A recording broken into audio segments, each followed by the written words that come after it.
Cameroun, Bandou, Africa, Bandou, through the world, Bandou.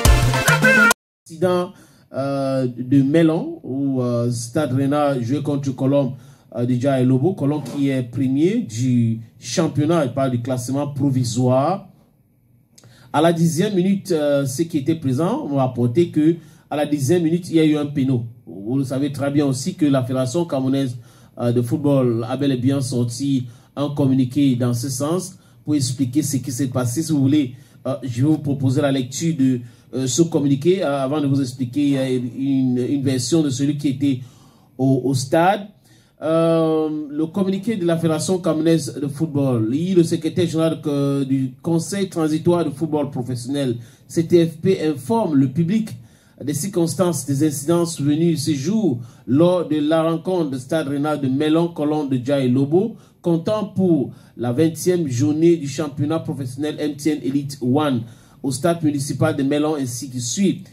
Au thème des 47 premières minutes de jeu, un groupe désolé de supporters du club local s'est violemment attaqué aux arbitres, contestant le pénalty accordé à Colombe de Dja et Lobo à la 10e minute, lequel a permis à cette dernière de prendre l'avantage au score 0 but contre 1. Donc Colombe menait avant que le désordre s'installe à travers la réaction de ce supporter là. Malgré l'intervention des forces de l'ordre et les tentatives de médiation de certaines autorités locales, les arbitres soucieux de leur sécurité et conformément aux règles en vigueur en matière d'arbitrage ont décidé de ne pas reprendre la rencontre.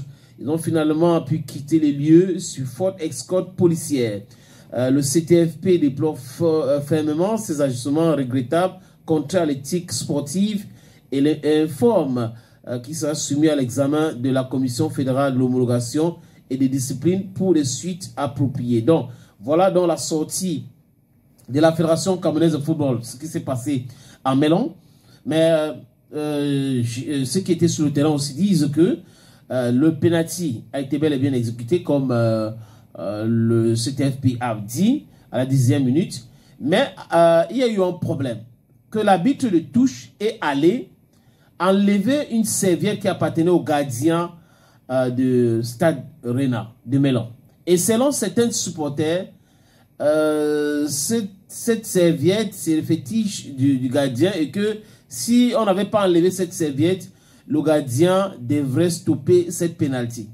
Que c'est pour cette raison qu'ils se sont fâchés.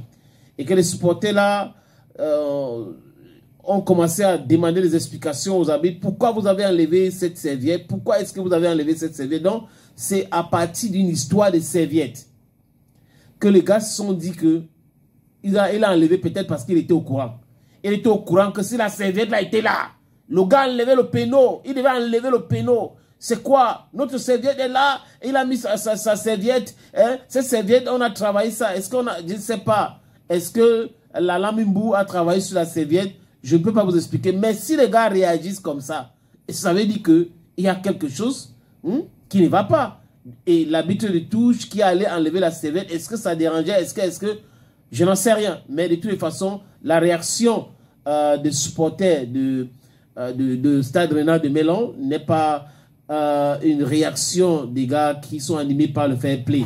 Parce qu'arriver au point de vouloir lyncher, attaquer violemment les arbitres, c'est pas sérieux. Donc s'il n'y avait pas les agents de sécurité au stade ce jour-là, ça devrait honnêtement, les amis, mal se dérouler avec ces arbitres. J'espère bien qu'il y aura des vraies sanctions sur ce supporter parce que les joueurs de Stade Rennais voulaient jouer leur match. Donc vous comprenez pourquoi leur prochaine rencontre contre AS Fortuna certainement a été renvoyée à une autre date. Le temps de préparer ou de reprogrammer sur un autre stade.